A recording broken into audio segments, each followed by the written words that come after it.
வணக்கம். இன்றைய முக்கிய செய்திகள். காந்தி ஜெயந்தி விழா புதுச்சேரி அரசு சார்பில் இன்று சிறப்பாக கொண்டாடப்பட்டு வருகின்றது. அதன் வகையில் புதுச்சேரியில் கடற்கரை சாலையில் உள்ள காந்தியடிகளின் திருவுருவ சிலைக்கு புதுச்சேரி அரசு சார்பில் துணைநிலை ஆளுநர் கைலாஷ் நாதன், முதலமைச்சர் ரங்கசாமி, சபாநாயகர் செல்வம், துணை சபாநாயகர் ராஜவேலு, அமைச்சர்கள் ஜெயக்குமார், லட்சுமி நாராயணன், சாய் சரவணகுமார் உள்ளிட்டோர் மாலை அணிவித்து மரியாதை செலுத்தினார்கள்.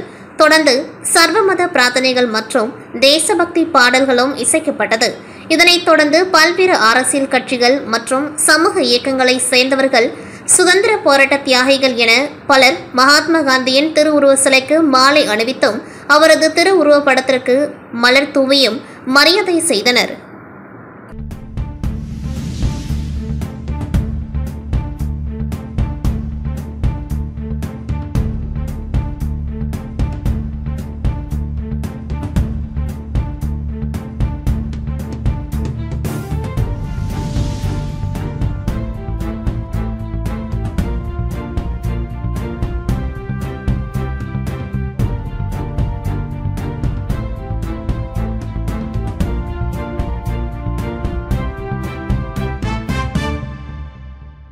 புதுவை அரசு கலைமாமணி விருதாளர் சங்கம் மற்றும் ஈச் ஃபவுண்டேஷன் இணைந்து நடத்திய 155வது காந்தி ஜெயந்தியை முன்னிட்டு மாபெரும் 10 மணி நேரம் சமுதாய சுற்றுச்சூழல் சுகாதார விழிப்புணர்வு இசை பயணத்தினை ராஜ்நிவாசிலிருந்து துணைநிலை ஆளுநர் கைலாஷ் நாதன் கொடியசைத்து துவக்கி வைத்தார். சங்கத்தின் நிறுவனர் கலைமாமணி டாக்டர் தமிழ்வாணன் தலைமையிலான இசை பயணம் புதுவையில் உள்ள நகர பகுதிகள் மற்றும் கிராமப்புற பகுதிகள் என 100 இடங்களில் மனிதநேயம், சுற்றுப்புற சூழல் பாதுகாப்பு, டெங்கு, மலேரியா, காசநோய், நீரிழிவு, இரத்த கொதிப்பு, புற்றுநோய், இரத்த தானம், கண் தானம், உடலுறுப்பு தானம், கண் பார்வை பாதுகாப்பு சார்ந்த விழிப்புணர்வு கருத்துரை பாடல்கள் இசைக்கப்பட்டது. சங்க காப்பாளர்கள் கலைமாமணி, முனைவர் முத்து, கலை ரத்னா சிவராஜன், கலை ரத்னா டாக்டர் பூபேஷ் குப்தா, சங்க தலைவர் கலைமாமணி ஓவியர் அரியபுத்ரி, பொதுச் செயலர் கலைமாமணி டாக்டர் ஜோதி செந்தில் கண்ணன், பொருளாளர் கலைமாமணி டாக்டர் சுவாமிதாசன், துணைத் தலைவர் கலைமாமணி விஜயகுமார், அமைப்பு செயலர் கலைமாமணி சரவணன், செயலர் கலைமாமணி மோகன், செயற்குழு உறுப்பினர்கள் கலைமாமணி சரஸ்வதி, கலைமாமணி வரதன், தனஞ்செழியன், ஏஞ்சல்ஸ் ஃபவுண்டேஷன் நிறுவனர் சேவாஸ்ரீ ஜெகநாதன், மக்கள் தொடர்பு அலுவலர்கள் கலைரத்னா டாக்டர் தேவேந்திரன், கலைரத்னா பைரவி, காந்தி மக்கள் இயக்க நிறுவனர் கலைரத்னா வேணு ஞானமூர்த்தி, உழவு மாமணி டாக்டர் பாலாஜி கிருஷ்ணசாமி, கலைரத்னா துளசி கிருஷ்ணன் ஆகியோர் கலந்து கொண்டு நிகழ்வை ஒருங்கிணைத்தனர். புதுச்சேரி அச்சு மற்றும் தொலைக்காட்சி பத்திரிகையாளர்கள் சங்க நிர்வாகிகள் சங்க தலைவர் ஆர்.கே. ராஜா தலைமையில் துணைநிலை ஆளுநர் கைலாஷ் நாதன் மற்றும் முதலமைச்சர் ரங்கசாமியை நேரில் சந்தித்து பத்திரிகையாளர்கள் நலம் சார்ந்த பல்வேறு கோரிக்கைகள் அடங்கிய மனுவை அளித்தனர். அதில் உடல்நலக் குறைவால் பாதிக்கப்பட்டு உயிரிழந்த புதிய தலைமுறை தொலைக்காட்சியின் செய்தியாளர் அப்துல் ரஹ்மானின் குடும்பத்திற்கு அரசு சார்பில் 10 லட்சம் ரூபாய் நிதியுதவி வழங்க வேண்டும். கிடப்பில் உள்ள பத்திரிகையாளர்களுக்கான மருத்துவ காப்பீடு திட்டத்தை அரசு மீண்டும் நடைமுறைப்படுத்த வேண்டும். ஜிப்மர் மருத்துவமனையில் பத்திரிகையாளர்களுக்கு சிகிச்சையில் முன்னுரிமை அளிக்க வேண்டும். விடுபட்ட பத்திரிகையாளர்களுக்கு சலுகை விலையில் மனைப்பட்டா வழங்க வேண்டும். கடந்த 6 ஆண்டுகளுக்கு மேலாக மூடப்பட்டுள்ள செய்தியாளர் மன்றத்தை திறந்து பத்திரிகையாளர்கள் பயன்பாட்டிற்கு மீண்டும் கொண்டுவர வேண்டும் உள்ளிட்ட பல்வேறு பத்திரிகையாளர்கள் நலன் சார்ந்த விஷயங்களை குறிப்பிட்டு அவற்றை அரசு நிறைவேற்றி தர வேண்டும் என கேட்டுக்கொண்டார்கள். மனுவை பெற்றுக்கொண்ட துணைநிலை ஆளுநர் மற்றும் முதலமைச்சர் கோரிக்கை மனுவில் இடம்பெற்றுள்ள விஷயங்கள் அனைத்தும் நியாயமானதாக உள்ளதாகவும் விரைவில் அவற்றை நடைமுறைப்படுத்த துறை செயலர் மற்றும் இயக்குநரை அழைத்து பேசி நடவடிக்கை எடுக்கப்படும் என உறுதியளித்தனர். சங்க தலைவரும் தினகரன் நாளிதழின் மூத்த செய்தியாளருமான ஆர்.கே. ராஜா தலைமையில் மனு அளிக்கப்பட்டது. உடன் முன்னாள் சட்டமன்ற உறுப்பினரும் மூத்த பத்திரிகையாளருமான தேசிய மீனவர் பேரவையின் தலைவருமான இளங்கோ, சங்க செயலாளரும் புதிய தலைமுறை தொலைக்காட்சியின் ஒளிப்பதிவாளருமான ஸ்ரீதர், தந்தி தொலைக்காட்சி செய்தியாளர் எழில்குமார், நியூஸ் 7 தமிழ் செய்தியாளர் ராஜகுமார், ஜெயா தொலைக்காட்சி செய்தியாளர் பிலிப் சித்தார்த், பாலிமர் தொலைக்காட்சி செய்தியாளர் சண்முக சுந்தரம், கலைஞர் தொலைக்காட்சி செய்தியாளர் ராஜு, மாலை முரசு செய்தியாளர் தன்ராஜ், மாலை முரசு ஒளிப்பதிவாளர் சரத்குமார் என்கின்ற சதீஷ், ஜெயா தொலைக்காட்சி ஒளிப்பதிவாளர் மோகன்ராஜ், நியூஸ் 7 தமிழ் ஒளிப்பதிவாளர் அபிமன்யு ஆகியோர் உடனிருந்தனர். புதுச்சேரி கதர் வாரிய தலைமை செயலாளர் நரேந்திரன் இயக்குநராக பணியாற்றி வருகின்றார். இவருக்கும் அவரது அலுவலக ஊழியர்கள் சிலருக்கும் அலுவலக பணி காரணமாக ஏற்பட்ட மோதல் காரணமாக 6 ஊழியர்களை பணியிட நீக்கம் செய்து உத்தரவிட்டார். இந்நிலையில் ஆத்துறை செயலரிடம் முறையிட்டதன் அடிப்படையில் அவர்களை மீண்டும் பணியில் சேர்க்க உத்தரவு பிறப்பிக்கப்பட்டது. ஆனால் இயக்குநர் அவர்களை பணியில் சேர்க்காத நிலையில் இன்று மாலை காமராஜர் சாலையில் உள்ள அலுவலகத்தில் உள்ளிருப்பு போராட்டம் நடத்த முற்பட்டனர். தகவல் அறிந்து வந்த தன்வந்திரி நகர் போலீசார் ஊழியர்களிடம் பேச்சுவார்த்தையில் ஈடுபட்டனர். அப்பொழுது அங்கு வந்த இயக்குநரிடம் ஊழியர்கள் வாக்குவாதத்தில் ஈடுபட்டனர். மேலும் இயக்குநர் மீது பல்வேறு புகார்கள் தெரிவித்து அவரிடம் சண்டையிடும் வீடியோ தற்பொழுது சமூக வலைதளங்களில் வைரலாகி வருகின்றது.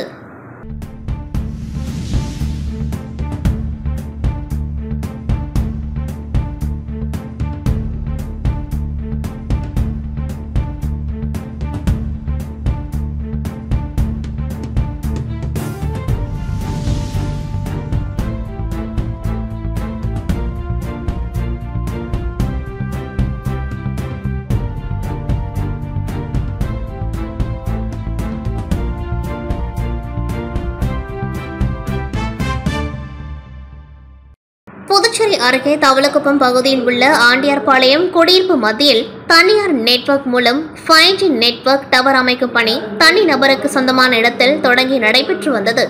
இந்நிலையில் செல்போன் டவர் அமைப்பதற்காக கிராம மக்களின் ஒப்புதல் கேட்கப்படாமலும் செல்போன் டவர் அமைக்கும் பணி நடைபெற்று வருவதாகவும், செல்போன் டவர் அமைக்கும் பட்சத்தில் பொதுமக்களுக்கு பல்வேறு விதமான கதிர்வீச்சினால் ஏற்படக்கூடிய பாதிப்புகள் ஏற்படும் என கூறி 100க்கும் மேற்பட்ட பொதுமக்கள் அப்பகுதியில் சாலை மறியலில் ஈடுபட்டனர். தொடர்ந்து மறியல் குறித்து தகவல் அறிந்து சம்பவ இடத்திற்கு வந்த தவளக்குப்பம் போலீசார் டவர் அமைக்கும் பணி தற்காலிகமாக நிறுத்தப்படும் என உறுதி அளித்ததை தொடர்ந்து மறியலில் இருந்து கலைந்து சென்றனர்.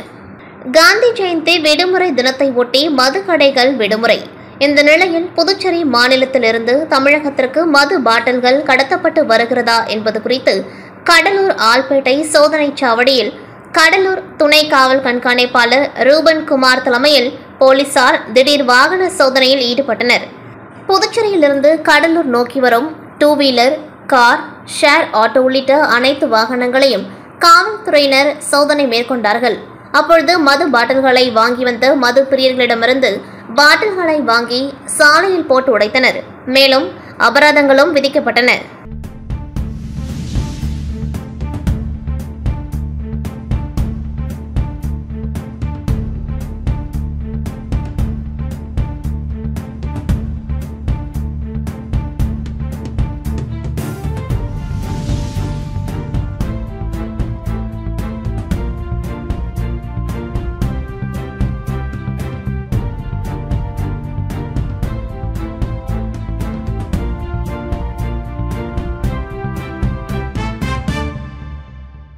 புதுச்சேரி மாநிலம் காரைக்கால் அடுத்த திருநள்ளாறு பகுதியில் செயல்பட்டு வரும் தனியார் கதர் ஆடை நிறுவனத்தில் கதர் ஆடை விற்பனையை ஊக்குவிக்கும் விதத்தில் காந்தி ஜெயந்தி தினமான இன்று முதலில் வரும் 100 நபர்களுக்கு ஒரு வேட்டி ₹1 விற்பனை செய்யப்படும் என அறிவிக்கப்பட்டிருந்தது.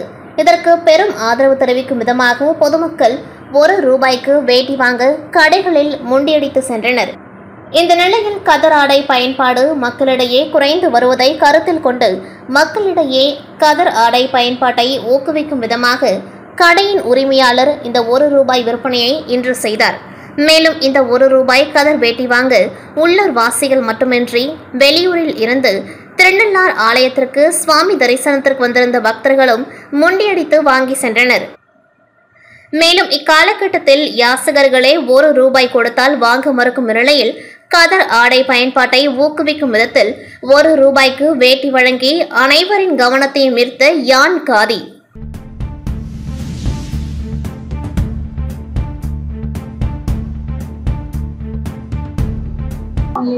அனைவருக்கும் வணக்கம். இப்ப பாத்தீங்கன்னா இந்த வருஷம் இது எங்களுக்கு 4வது வருஷமா இந்த மகாத்மா காந்தி ஜெயந்தி அன்னைக்கு நாங்க ₹1 வேஷ்டி கொடுக்குறோம். இந்த ₹1 வேஷ்டி கொடுக்குற நோக்கம் என்னன்னு பாத்தீங்கன்னா எல்லாரும் வேஷ்டி கட்டணும் அப்படிங்கிற ஒரே ஒரு நோக்கம் மட்டும்தான். 2வது கைத்தறியை அதிகப்படுத்தணும். இதுதான் எங்களோட குறிக்கோளா நாங்க இதை பண்ணிட்டு இருக்கோம்.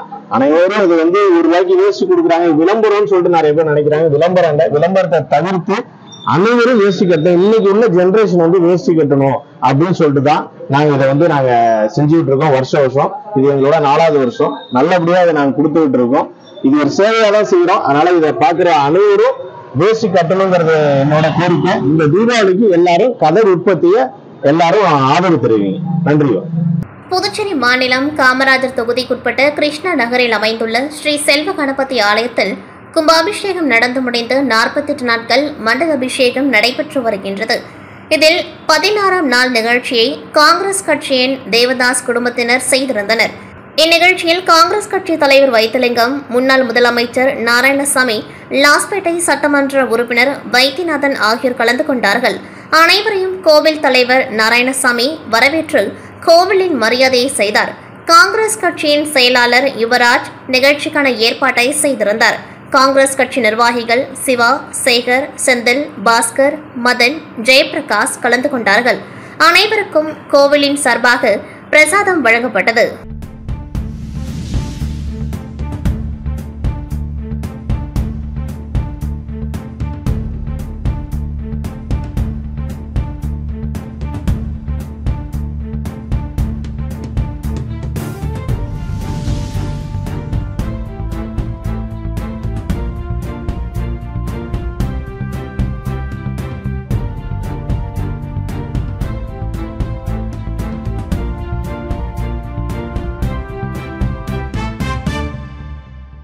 தமிழக பகுதியிலிருந்து கழிவு நீர் புதுச்சேரிக்கு வருவதால் குடிநீர் மாசடைவதாக கிராம சபை கூட்டத்தில் கிராம மக்கள் மாவட்ட ஆட்சியரிடம் புகார் தெரிவித்தனர். காந்தி ஜெயந்தி முன்னிட்டு மண்ணாடிப்பட்டு கொம்யூன் பஞ்சாயத்தில் 42 கிராமங்களை உள்ளடக்கிய 18 கிராம பஞ்சாயத்துகளில் கிராம சபை கூட்டம் இன்று நடைபெற்றது. திருக்குனூர் கிராம பஞ்சாயத்தில் ஆணையர் எழில்ராஜன் தலைமையில் நடைபெற்ற கிராம சபை கூட்டத்தில் மாவட்ட ஆட்சியர் குலோத்தங்கன் கலந்து கொண்டு பொதுமக்களின் கோரிக்கைகள் மற்றும் தேவைகள் குறித்து கேட்டறிந்தார். அப்பொழுது தமிழகத்திலிருந்து கழிவுநீர் புதுச்சேரிக்கு வருவதால் நோய் தொற்றும் அபாயம் ஏற்பட்டுள்ளது. குடிநீர் மாசடைந்துள்ளது. இதனை உடனடியாக சரி செய்ய வேண்டும். குடிநீர் உப்பு கலந்து வருவதால் சுத்திகரிப்பு நிலையம் அமைத்து தர வேண்டும். அது மட்டுமல்லாமல் மண்ணாடிப்பட்டு பஞ்சாயத்தில் உள்ள அனைத்து சாலைகள் சரி செய்து கொடுக்க வேண்டும் என பொதுமக்கள் கோரிக்கை வைத்தனர். பொதுமக்களின் கோரிக்கை கேட்டுக்கொண்ட மாவட்ட ஆட்சியர் குலோத்துங்கன் மக்களின் குறைகள் மற்றும் கோரிக்கைகளை தீர்மானங்களாக நிறைவேற்றி சம்பந்தப்பட்ட துறைகளுக்கு அனுப்பி வைக்க அறிவுறுத்தினர். இந்த நிகழ்ச்சியில் மண்ணாடிப்பட்டு கொம்யூன் பஞ்சாயத்தில் தூய்மை பணிகள் மேற்கொள்ளும் ஊழியர்களுக்கு மாவட்ட ஆட்சியரால் கௌரவிக்கப்பட்டு அவர்களின் பணியை பாராட்டும் வகையில் நினைவு பரிசுகள் வழங்கப்பட்டன. இந்த நிகழ்ச்சியில் மண்ணாடிப்பட்டு கொம்யூன் பஞ்சாயத்து உதவி பொறியாளர் மல்லிகா அர்ஜுனன் மற்றும் ஊழியர்கள் உடன் இருந்தனர். மேலும் மண்ணாடிப்பட்டு கொம்யூன் பஞ்சாயத்தில் உள்ள அனைத்து கிராம பஞ்சாயத்துகளிலும் கிராம சபை கூட்டங்கள் நடைபெற்று தீர்மானங்கள் நிறைவேற்றப்பட்டன. புதுச்சேரி அடுத்த வில்லியனூர் கொம்யூன் பஞ்சாயத்து மூலம் மங்கலம் தொகுதிக்குட்பட்ட வடமங்கலம் கிராமத்தில் ரூபாய் 25 லட்சம் செலவில் உட்புற வீதிகளுக்கு சிமெண்ட் சாலை மற்றும் கழிவுநீர் வாய்க்கால் அமைக்கும் பணிக்கான பூமி பூஜை விழாவினை தொகுதி சட்டமன்ற உறுப்பினரும் வேளாண் துறை அமைச்சருமான தேனி ஜெயக்குமார் கலந்து கொண்டு பூமி பூஜை செய்து சிமெண்ட் சாலை அமைக்கும் பணியை துவக்கி வைத்தார். இந்நிகழ்ச்சியில் கொம்யூன் பஞ்சாயத்து உதவி பொறியாளர் திருநாவுக்கரசு, இளநிலை பொறியாளர் ரங்கமன்னார் மற்றும் என்ஆர் காங்கிரஸ் பிரமுகர்கள், ஊர் பொதுமக்கள் கலந்து கொண்டார்கள். புதுச்சேரி அளவில் நடைபெற்ற டென்னிஸ் பால் கிரிக்கெட் போட்டியில் 42 அணிகள் பங்கேற்று விளையாடினர். இதில் முதல் பரிசை புதுச்சேரி பிள்ளையார்குப்பம் அணியினர் தட்டி சென்றனர். முதல் பரிசை சங்கீதா செந்தில்வேலன் வழங்கினார். புதுச்சேரி திருக்குனூர் இளைஞர்கள் இணைந்து நடத்திய முதலாம் ஆண்டு டென்னிஸ் பால் கிரிக்கெட் போட்டி திருக்குனூர் விளையாட்டு மைதானத்தில் கடந்த வாரம் தொடங்கியது. கடந்த 7 நாட்களாக நடைபெற்ற இந்த போட்டியில் புதுச்சேரி மாநிலத்தை சேர்ந்த பல்வேறு அணிகள் என 42 அணிகள் பங்கேற்று விளையாடினர். 8 ஓவர் போட்டியாக நடைபெற்ற இந்த கிரிக்கெட் போட்டியில் அரை இறுதி மற்றும் இறுதிப் போட்டி இன்று நடைபெற்றது. போட்டியில் பிள்ளையார்குப்பம் அணி முதல் பரிசை தட்டி சென்றது. இந்த அணிக்கு 15,000 முதல் பரிசு மற்றும் விருதுகளை திருக்குனூர் கோவில் நகரம் லயன்ஸ் சங்க தலைவர் சங்கீதா செந்தில்வேலன் வழங்கினார். 2ஆம் பரிசை TKR கிரிக்கெட் அணியும் 3ஆம் பரிசை காட்டேரிக்குப்பம் அணியும் தட்டி சென்றது.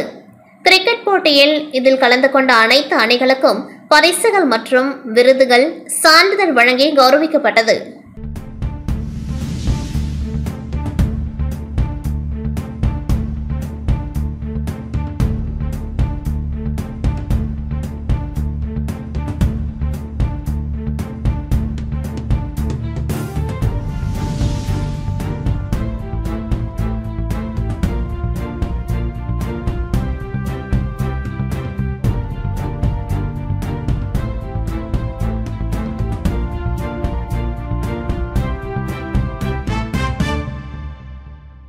காந்தி ஜெயந்தி முன்னிட்டு உழவர்கரை தொகுதி சமுதாய நலக்கூடத்தில் மாணவர் காங்கிரஸ் சார்பாக மாபெரும் இரத்த தான முகாம் நடைபெற்றது.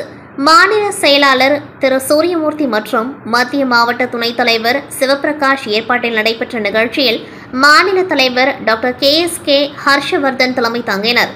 மேலும் இந்நிகழ்ச்சியில் சிறப்பு அழைப்பாளர்களாக காங்கிரஸ் கட்சியின் மாநில தலைவர் முன்னாள் முதலமைச்சர் நாடாளுமன்ற உறுப்பினர் வைத்திலிங்கம் MP மற்றும் முன்னாள் முதலமைச்சர் நாராயணசாமி, சட்டமன்ற உறுப்பினர் வைத்தியநாதன், முன்னாள் துணை சபாநாயகர் MNR பாலன், முன்னாள் அரசு கொறடா அனந்தராமன் ஆகியோர் கலந்து கொண்டார்கள். இந்நிகழ்ச்சியில் 50க்கும் மேற்பட்ட மாணவர்கள் கலந்து கொண்டு இரத்த தானம் செய்தனர். இதன் மூலம் சேகரிக்கப்பட்ட இரத்தம் 100க்கும் மேற்பட்ட பயனாளிகளுக்கு சென்றடைகின்றது.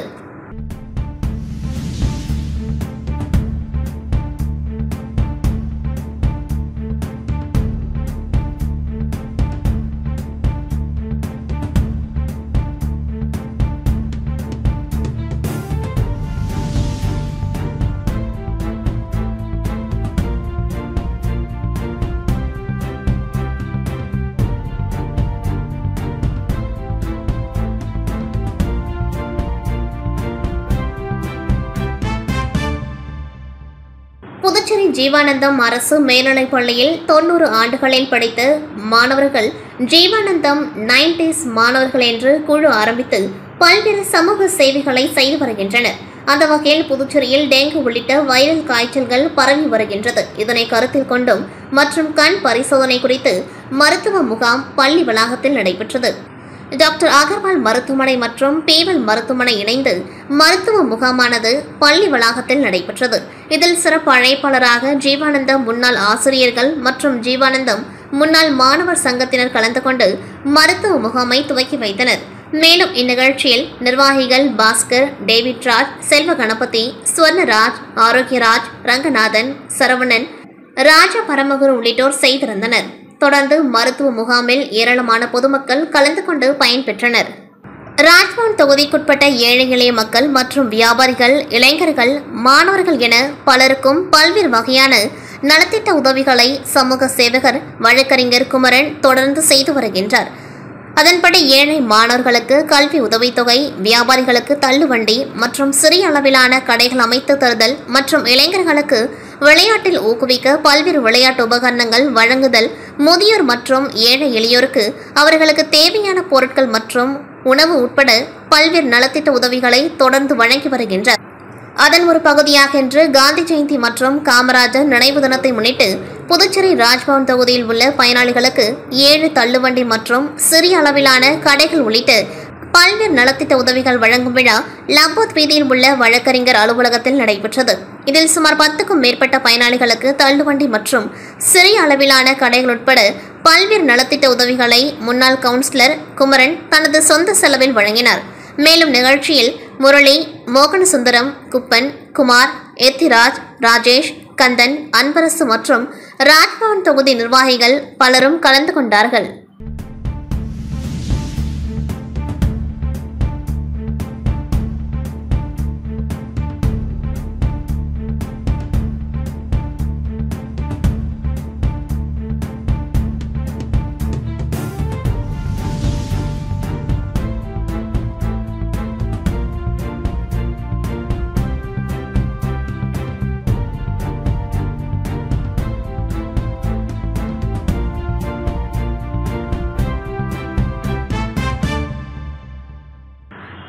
புத்துப்பட்டு சுவாமி விவேகானந்தர் ஊரக சமுதாய கல்லூரியில் இன்று மகாத்மா காந்தி ஜெயந்தி, லால் பகதூர் சாஸ்திரி ஜெயந்தி மற்றும் பெருந்தலைவர் காமராஜர் நினைவு நாள் சிறப்பாக அனுசரிக்கப்பட்டது. இந்நிகழ்ச்சியில் ஆரிய சமாஜ் USA வேதிக் ஸ்காலர் ஆச்சாரியா ஹரிபிரசாத் அவர்கள் சிறப்பு விருந்தினராக பங்கேற்று விழாவை சிறப்பித்தார். முன்னதாக அண்ணல் காந்தியடிகள், முன்னாள் பிரதமர் லால் பகதூர் சாஸ்திரி மற்றும் பெருந்தலைவர் காமராஜர் படத்திற்கு ஆசிரியர்கள் மற்றும் மாணவர்கள் மலர் அஞ்சலி செலுத்தினர். காந்தி ஜெயந்தி முன்னிட்டு பல்வேறு போட்டிகள் நடைபெற்றது. பேச்சு போட்டி, கட்டுரை போட்டி, ஓவிய போட்டியில் வெற்றி பெற்ற மாணவ மாணவிகளுக்கு இன்று பரிசுகள் வழங்கப்பட்டது. விழாவில் காந்தியடிகளின் சிறப்பு பாடல்களான ரகுபதி ராகவ ராஜாராம் மற்றும் வைஷ்ணவ ஜனதோ ஆகிய பாடல்கள் இடம்பெற்றது. விழாவில் மாணவ மாணவிகளுக்கு மகாத்மா காந்தியடிகள், முன்னாள் பிரதமர் லால் பகதூர் சாஸ்திரி மற்றும் பெருந்தலைவர் காமராஜர் வாழ்க்கை நிகழ்வுகள் எடுத்துரைக்கப்பட்டது. விழாவின் இறுதியில் காந்தியடிகள் தன் தாயாருக்கு செய்து கொடுத்த உறுதிமொழியை மாணவ மாணவிகள் உறுதியேற்றுக் கொண்டார்கள். 200க்கும் மேற்பட்ட மாணவ மாணவிகள் உற்சாகத்துடன் இவ்விழாவில் கலந்து கொண்டார்கள்.